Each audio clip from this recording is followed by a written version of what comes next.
देश के कई राज्यों में भीषण गर्मी का प्रकोप जारी है। प्रचंड गर्मी से झुलस रहा है उत्तर भारत। कई इलाकों में पारा 45 डिग्री के पार पहुंच गया है। दिल्ली में आज गर्मी का रेड अलर्ट जारी किया गया है। तो लू ने तोड़ा है 14 साल का रिकॉर्ड। कई राज्यों में भी हीट वेव का प्रकोप जारी है। तो उत्तर भारत इस वक्त तप रहा है और ऐसे में दिल्ली में रेड अलर्ट जारी किया गया है लू को लेकर। तो देश के कई राज्यों में भीषण गर्मी की मार आम जनता झेल रही है। प्रचंड गर्मी से उत्तर भारत झुलस रहा है। कई इलाकों में पारा 45 डिग्री के पार जा पहुंचा है। तो दिल्ली में आज गर्मी का रेड अलर्ट भी जारी किया गया है। लू ने 14 साल का रिकॉर्ड तोड़ दिया है। तो आसमान से आग बरस रही है। कई राज्यों में भी हीट वेव का प्रकोप जारी है और ऐसे में जो लोग बाहर निकल रहे हैं उनकी मुश्किलें बढ़ती हुई। वहीं देखिए, ये भी एडवाइजरी जारी की गई है कि अगर जरूरी ना हो तो घरों से बाहर दोपहर के वक्त ना निकलें, क्योंकि प्रचंड गर्मी लगातार अपना प्रकोप दिखाती हुई और इसी के मद्देनजर दिल्ली में आज गर्मी को लेकर रेड अलर्ट जारी किया गया है।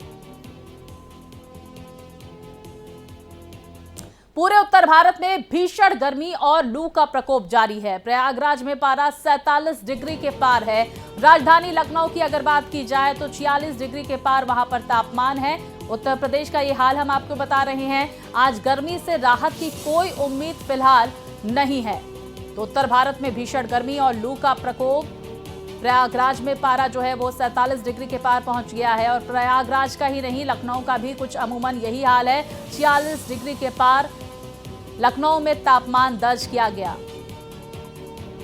तो लगातार अलग अलग राज्यों से प्रचंड गर्मी की खबरें सामने निकल कर आ रही है। फिलहाल इस वक्त उत्तर भारत को गर्मी से निजात मिलती हुई नजर नहीं आ रही है। तो आसमान से बरसती आग से फिलहाल कोई राहत नहीं मिल पा रही है। पूरे उत्तर भारत का यही हाल है। तो प्रयागराज में पारा जो है वो 47 डिग्री के पास पहुंच चुका है और राजधानी लखनऊ में 46 डिग्री के पार पहुंच चुका है। और चलिए अब आपको ग्राफिक्स के जरिए बता देते हैं कि कहां कहां इस वक्त भीषण गर्मी देखी जा रही है। तो पंजाब में गर्मी इस वक्त पड़ रही है भीषण। हरियाणा, राजस्थान, दिल्ली, यूपी, बिहार, झारखंड, ये तमाम वो राज्य हैं जहां पर रिकॉर्ड तोड़ता हुआ पारा नजर आ रहा है और तापमान नजर आ रहा है। भीषण गर्मी इन राज्यों में पड़ रही है। तो पंजाब, हरियाणा, राजस्थान की जनता त्राहिमाम कर रही है। यूपी, बिहार, झारखंड का भी यही हाल है। दिल्ली में रेड अलर्ट जारी किया गया है गर्मी को लेकर। तो रिकॉर्ड तोड़ पारा कहां कहां कितना कितना दर्ज किया गया, ये भी ग्राफिक्स के जरिए देखिए। 46.6 डिग्री सेल्सियस प्रयागराज का पारा। देहरादून में यहां पर 23.1 वहां पर दर्ज किया गया। ऊना में जो है रिकॉर्ड तोड़ पारा जो है दर्ज किया गया। वहीं कटरा, जम्मू, डाल्टनगंज की कुछ इसी तरह की तस्वीरें सामने निकल कर आई। डाल्टनगंज में 46.0 वहां पर पारा दर्ज किया गया है सेल्सियस। तो कटरा, ऊना कुछ अमूमन इसी तरह की तस्वीरें सामने निकल कर आ रही है। बिलासपुर से वहीं कुल्लू और श्रीनगर, मनाली में भी कुछ इसी तरह की तस्वीरें सामने निकल कर आ रही है जहां पर टेम्परेचर हाई पर चल रहा है। तो पहाड़ों पर भी टेम्परेचर हाई है। ऊना, बिलासपुर, कुल्लू, श्रीनगर, मनाली का ये हमने आपको पारा बताया। ऊना में 44.6 डिग्री सेल्सियस दर्ज किया गया। अब देखिए 20 जून को दिल्ली में हल्की बारिश के भी आसार जताए जा रहे हैं। तो राहत मिलती हुई नजर आएगी 20 जून को दिल्ली की जनता के लिए। 42 डिग्री के आसपास रहेगा तापमान। इस तरह से जो है मौसम विभाग की तरफ से एडवाइजरी जारी की गई है। 21 जून को फिर बढ़ेगा तापमान। तो फिलहाल जारी रहेगी गर्मी की मार। 43 डिग्री तक पहुंच सकता है पारा। इस तरह की जानकारियां भी सामने निकल कर आ रही हैं। तो जून के अंत तक दिल्ली पहुंचेगा मॉनसून।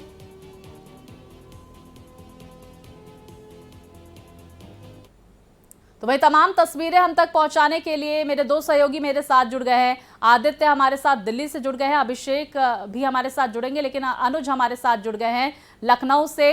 आदित्य, मैं आपका रुख करूंगी। देखिए, दिल्ली में रेड अलर्ट जारी किया गया है गर्मी को लेकर। इस वक्त किस तरह की तस्वीरें दिल्ली में सामने निकल कर आ रही हैं? मौसम विभाग का क्या कहना है, कब राहत मिलेगी दिल्ली की जनता को? स्वाति, आप तो वहाँ पर एसी स्टूडियो में बैठी हुई हैं और हम लोग फील्ड पर रिपोर्टिंग कर रहे हैं। हम पूरी जो लू है ना उसको बर्दाश्त कर रहे हैं और उसके बाद भी अपने दर्शकों को एक एक पल पल की खबरें पहुंचा रहे हैं। दिल्ली का जो पारा है वो फिलहाल अगले 24 घंटे किसी भी तरह से नरम होता नजर नहीं आ रहा है। यहाँ पर न्यूनतम तापमान 37 से रहेगा और जबकि अधिकतम तापमान 45 के आसपास रहेगा। 44 भी हो सकता है, 46 भी हो सकता है। और जो मौसम विभाग ने अलर्ट जारी किया हुआ है उसके मुताबिक लू चलेगी और लू अपनी क्षमता से ज्यादा चलेगी। यानी कि अलर्ट जारी किया हुआ है, इसमें सावधानी बरतें, लगातार पानी पीते रहें, नींबू पानी लेते रहें, ग्लूकोज लेते रहें और धूप में निकलने से बचें। ये अलर्ट जारी किया गया है। और वहीं मौसम विभाग ने भी बताया कि जो पूर्वोत्तर के हमारे राज्य हैं, मेघालय हैं, असम है, यहाँ पर भारी बारिश होगी और भारी बारिश से भी ज्यादा बारिश होगी, यानी कि वहां पर बाढ़ की स्थिति हो जाएगी। तो हमारा जो देश है विविधता में एकता और तमाम मौसमों को समेटे हुए है।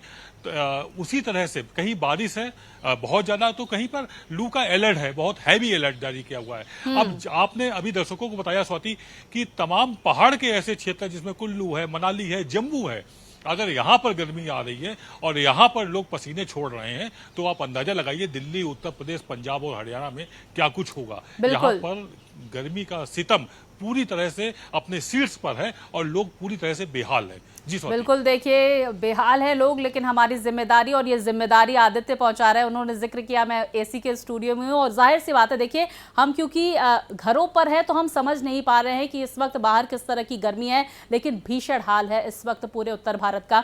अनुज, मैं आपका रुख करूंगी। लखनऊ से जो तस्वीरें आई, लोग इस वक्त परेशान है भीषण गर्मी से। 46 डिग्री के पार वहां पर टेम्परेचर पहुंच गया है। क्या कुछ अलर्ट वहां पर जारी किया गया है? क्योंकि जिस बात का जिक्र आदित्य कर रहे हैं कि जब तक जरूरत हो तभी आप घरों से बाहर निकले, खासकर दोपहर के वक्त, इस तरह का एडवाइजरी जो है लगातार मौसम विभाग की तरफ से जारी की जा रही है।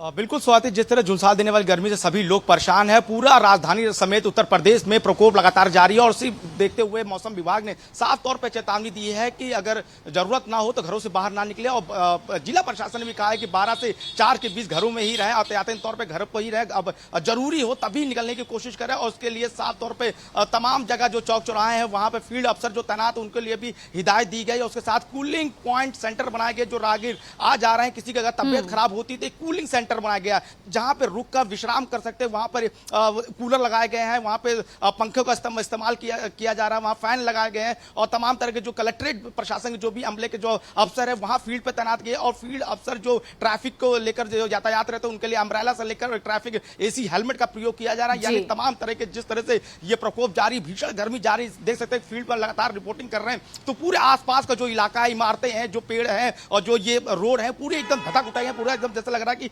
आसमान से पूरी आग बरस रही है। किसी को भी कोई भी राहत का अनुमान नहीं है। माना जा रहा है कि शायद 21 तारीख के बाद कुछ मौसम में बदलाव होगा जहां आमतौर पर लोगों को राहत मिल सकती है। पर स्वाति, सबसे दुखद बात है कि इस गर्मी ने जीना तो मुहाल किया, पर लोगों की जो गर्मी से मौतें हो रही हैं वो बड़ा ही पीड़ादायक है। क्योंकि गर्मी से अब तक माना जाए तो बीते 24 घंटे में जो मीडिया रिपोर्ट्स बताते हैं कि 120 के आसपास लोगों की केवल गर्मी से मौत हो गई है। इधर भीषण गर्मी लोगों को तो सता रही है, पर रात में जिस तरह से बिजली की कटौती हो रही है श्वेता, उससे भी लोगों का बुरा हाल है। उसको लेकर तमाम उपकेंद्रों पर देखिए गर्मी से आम जनता परेशान है। अनुज, बने रहिए, हम जरा राजस्थान का भी रुख कर लेते हैं। अभिषेक मेरे सहयोगी जुड़ गए हैं। अभिषेक, राजस्थान में इस वक्त प्रचंड गर्मी चल रही है, लगातार हीट वेव का अलर्ट और साथ ही पारा बढ़ता जा रहा है। खासकर अगर हम चुरू वगैरह ये तमाम अगर जिलों की बात की जाए, इन जगहों पर तापमान अपने चरम पर है। क्या आप तस्वीरें देख रहे हैं राजस्थान की, और कब राहत मिलती हुई राजस्थान की जनता को नजर आ रही है? देखिए स्वाति, जो गर्मी है उस गर्मी के साथ ही पूर्वी राजस्थान में खास तौर पे अगर हम देखें तो 12 सीकर में, धौलपुर में, बाड़ी में, बसेड़ी में, इन कुछ जगहों पर हल्की बारिश हुई है। तो उसके बाद में जो मौसम में ह्यूमिडिटी है वो बहुत बढ़ गई है, खासतौर से ईस्टर्न राजस्थान में। तो वो जो ह्यूमिडिटी है वो बढ़ी हुई गर्मी के साथ में और ज़्यादा इफेक्ट पैदा कर रही है, और उससे बहुत ज़्यादा लोगों को परेशानी होती है। दूसरी चीज़ ये है कि अरब सागर से जो मानसून उठता है, हालांकि जो राजस्थान में मानसून है वो अरब सागर से पूरा देश का भ्रमण करते हुए सबसे आखिर में आकर राजस्थान में बरसता है, लेकिन जो प्री मानसून शावर्स होती हैं वो अरब सागर से मानसून जो उठता है वो पिछले 10 दिन से करीब गुजरात में ही अटका हुआ है और वो आगे बढ़ नहीं पा रहा है। उम्मीद ये जताई जा रही थी कि प्री मानसून के कारण कुछ राहत मिल सकेगी, लेकिन अभी भी फिलहाल जो टेम्परेचर है वो सबसे हाईएस्ट गंगानगर में और उसके बाद में पिलानी में दर्ज किया गया है। गंगानगर में करीब 46 डिग्री तापमान अभी भी बना हुआ है। उसके साथ में राजस्थान में अलग अलग हिस्सों में 30% से लेके करीब 74% के आसपास ह्यूमिडिटी दर्ज की गई है, और जो 74% ह्यूमिडिटी बिल्कुल देखिए, और फिलहाल देखिए अभिषेक, आम जनता को राहत मिलती हुई नजर नहीं आ रही है। जिस बात का आपने जिक्र किया, अगर बारिश भी होती है तो ह्यूमिडिटी यानी कि उमस जो है वो बरकरार रहेगी। आदित्य, मैं आपका रुख करूंगी। देखिए, हमने डॉक्टर्स की एडवाइजरी भी सुनी और हीट स्ट्रोक का लगातार वो जिक्र कर रहे हैं। यूपी में हमने देखा, हरियाणा में देखा कि किस तरह से हीट स्ट्रोक की वजह से लोगों की जानें जा रही हैं। आप लोगों ने भी बातचीत की होगी, डॉक्टर्स का क्या कहना है, क्या कुछ चीजें फॉलो करनी है उन लोगों को जो इस भीषण गर्मी में भी बाहर निकल रहे हैं? साथ ही साथ ये भी समझने की कोशिश करेंगे कि कब मॉनसून की दस्तक होने वाली है। देखिए स्वाति, दिल्ली और पूरे देश की अगर हम बात करें तो मानसून को आने में भी थोड़ा वक्त है। प्री मानसून तो जरूर आएगा, लेकिन वो और ज़्यादा बेचैन करके चला जाएगा। फिलहाल 20-21 के बाद ही दिल्ली में भी प्री मानसून की बात कही गई है। और रही बात हीट स्ट्रोक की, तो उसको लेकर के अगले 24 घंटे बेहद घातक साबित हो सकते हैं। तो ऐसे में बहुत ज़्यादा सावधानी बरतने की ज़रूरत है। जो डॉक्टर एडवाइस कर रहे हैं उसको पूरी तरह से फॉलो करें, बेवजह धूप में ना निकले। और यहाँ पर उपराज्यपाल ने एक गाइडलाइन भी जारी की हुई है कि कहीं पर भी अगर मजदूर काम कर रहे हैं, डेली मजदूरी करने वाले भी हैं, तो उनसे 12 से लेकर 3 बजे तक बिल्कुल भी काम ना लिया जाए।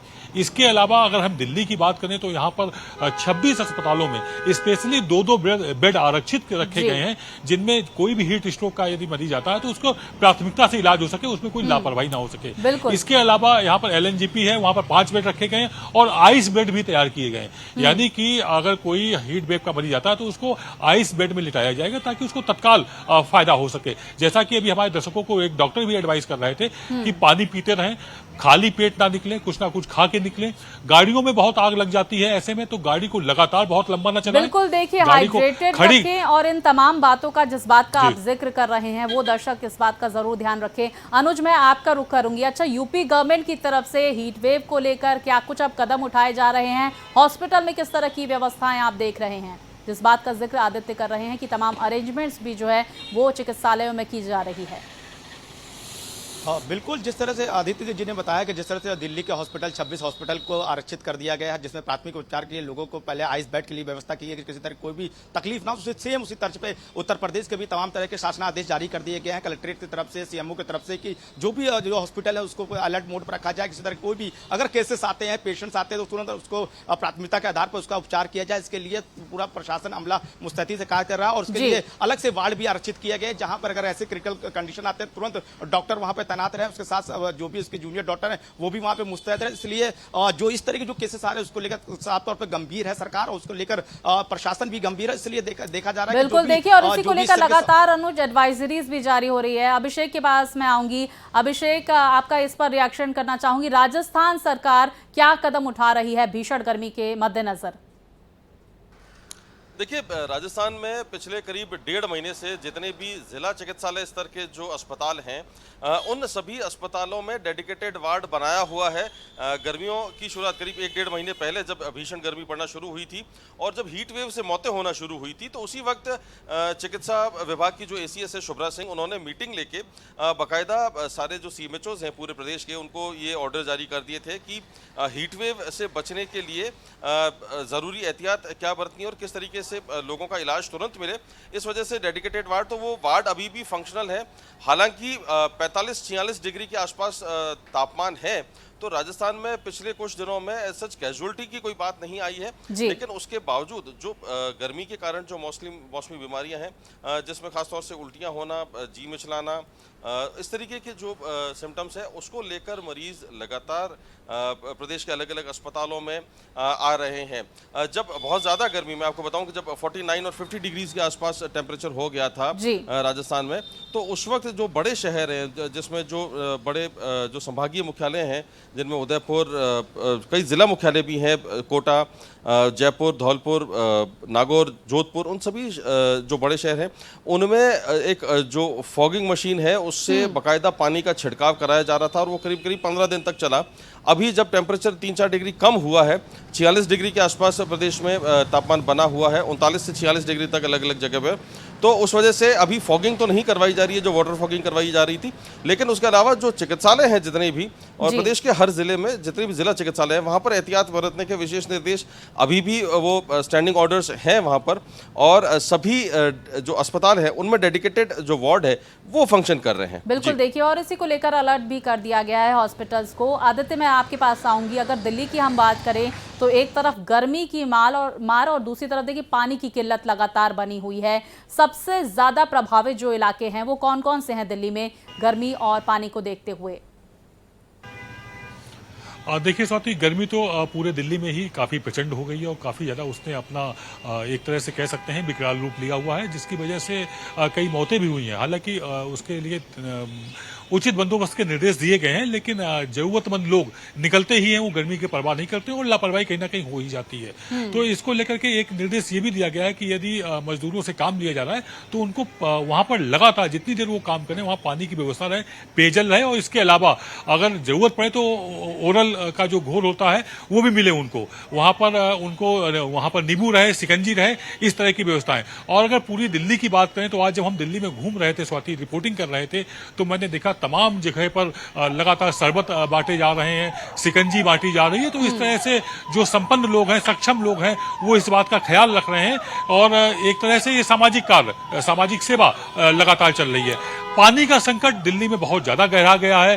पानी की जो जरूरत है, लगभग 70 MGD से ज्यादा पानी इस समय दिल्ली में कम मिल पा रहा है। तो ऐसे में जो पॉश इलाके हैं वो भी जल संकट से घिर गए हैं, जिसमें लुटियंस जोन, जो कि काफी रईस और बड़े लोग रहते हैं यहाँ पर, वहां पर भी एक समय पानी की सप्लाई हो पाएगी। एनडीएमसी ने अपनी गाइडलाइन जारी कर दी है। तो कुल मिलाकर के इस समय दिल्ली की अगर हम बात करें तो इस पर दोहरी मार है। एक तरफ तो जल संकट है, दूसरी तरफ भीषण गर्मी है। बिल्कुल, देखिए लुटियंस जोन जिसका आपने जिक्र किया, वहां पर एम्बेसीज भी हैं और वीआईपी लोग भी रहते हैं, और अब पानी का संकट उन तक भी पहुंचता हुआ नजर आ रहा है। लखनऊ का हम रुख करेंगे। अनुज, आपसे मैं समझने की कोशिश करूंगी, अगर बुंदेलखंड के एरियाज की बात की जाए तो वहां पर इस भीषण गर्मी को लेकर लगातार जल संकट बरकरार है। वहां पर सरकार की तरफ से क्या प्लानिंग की जा रही है ताकि आम जनता तक पानी भी पहुंच सके और गर्मी से राहत मिले? क्योंकि लगातार डॉक्टर्स भी कह रहे हैं कि इस गर्मी के मौसम में आप अपने आप को हाइड्रेटेड रखिए। कर अपनी बातचीत की उसको लेकर सरकार तमाम तरह के आला अधिकारियों के साथ बैठक कर रहे हैं कि जिस तरह से वहाँ पे जो बुंदेलखंड का जो इलाका जो सूखे से मार के झेली रहा है, उस तरह जिस तरह भीषण गर्मी पड़ रही है, लोगों को उसकी दौरी मार पड़ रही है, तो उसको लेकर सरकार ने भी तमाम तरह के प्रयासरत है। और जल शक्ति मंत्री जो सत्यन देव सिंह है, उन्होंने लगातार मॉनिटरिंग कर रहे हैं और आला दिशा निर्देश भी दिए जा रहे हैं, जिस तरह की वहाँ पे किसी तरह की जल संकट की जो व्यवस्था है उसको कहीं मतलब दिक्कत ना आए। तो इसलिए सरकार अपने शासन स्तर पर कार्रवाई कर रही है। दूसरी ओर बात अगर करें तो राजनीतिक इस पर भी हमलावर हो गया, क्योंकि जिस तरह से भीषण गर्मी पड़ रही है उसी तरह से भीषण कटौती भी बिजली को हो रही है, उस तरह से राजनीतिक बयानबाजी भी शुरू हो गई। सपा प्रमुख अखिलेश यादव कह रहे हैं कि सरकार जिस तरह से 24 घंटे बिजली देने का वादा करती है, पर इस भीषण गर्मी में वो बिजली की आपूर्ति नहीं कर पा रही। इसी तरह से कांग्रेस भी हमलावर है, आम आदमी पार्टी के संजय सिंह भी हमलावर है। पर कल जैसे राजनीतिक ट्वीट जिस तरह से आया, उसके बाद जो AK शर्मा जो कि ऊर्जा के साथ विकास विभाग के मंत्री भी है, उन्होंने साफ तौर पर कहा कि 24 घंटे बिजली की उपलब्धता कराई जा रही है, जहां पे 31,000 के आसपास जो मेगावाट की की आपूर्ति जो की जाए, जो अब तक की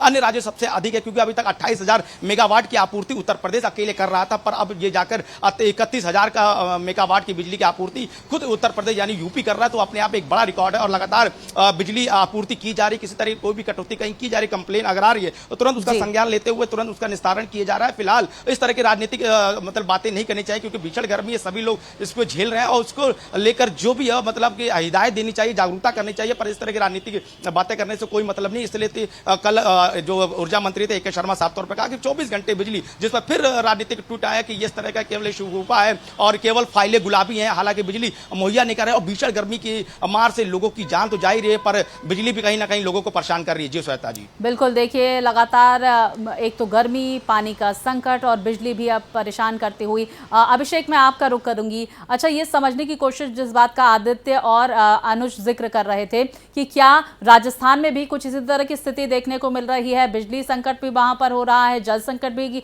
की भी तस्वीरें सामने निकल कर आ रही है, और अगर हैं तो कौन कौन से एरियाज में? जहां तक बिजली संकट की बात है तो पूरा प्रदेश इस वक्त भीषण बिजली संकट से जूझ रहा है। अलग अलग जो क्षेत्रों के विधायक हैं वो लगातार रोजाना जो ऊर्जा मंत्री हैं प्रदेश के, उनसे रोजाना अलग अलग विधायकों की मीटिंग हो रही है। सभी विधायक जाकर ऊर्जा मंत्री से ये शिकायत कर रहे हैं कि बिजली की जो कटौती की जो मार है वो बड़ी भारी है। जहां तक ग्रामीण इलाकों की बात है राजस्थान में, तो वहां 4 से लेकर 6 घंटे तक कटौती हो रही है और सबसे बड़ी बात है कि ये अघोषित कटौती हो रही है। पहले से उसका कोई शेड्यूल जारी नहीं किया जा रहा। जो लोगों की बड़ी आपत्ति है वो इसी को लेकर है कि अघोषित बिजली कटौती जो हो रही है और वो भी लंबे लंबे समय तक। रात को भी जो गर्मी है वो करीब 30, 31 और 32 डिग्री तक टेम्परेचर राजस्थान में है अभी इस वक्त। तो उस गर्मी के बीच में लोगों की जैसी आंख लगती है, तो उस वक्त जब लाइट कटती है तो कई जगह ये स्थिति है कि गांव के लोग जो है उन्होंने घरों के अंदर सोना बंद कर दिया। जो पंखे कूलर चल रहे थे, रात को कभी भी बिजली चली जाती है। अलग अलग जो मंत्री हैं वो भी जाकर ऊर्जा मंत्री से मिल रहे हैं और वो उन्हें लगातार कह रहे हैं कि किसी भी तरीके से इस बिजली संकट का समाधान कीजिए। दौर जारी है, लेकिन देखिए गर्मी में बिजली संकट एक बड़ी समस्या है, जल संकट एक बड़ी समस्या है और उसी को लेकर सरकार की तरफ से कोई रोड मैप यहाँ पर तैयार करना बेहद जरूरी है। अभिषेक, आदित्य और साथ ही अनुज, आप तीनों का बहुत शुक्रिया। गर्मी बहुत है, आप तीनों अपना ध्यान रखिए।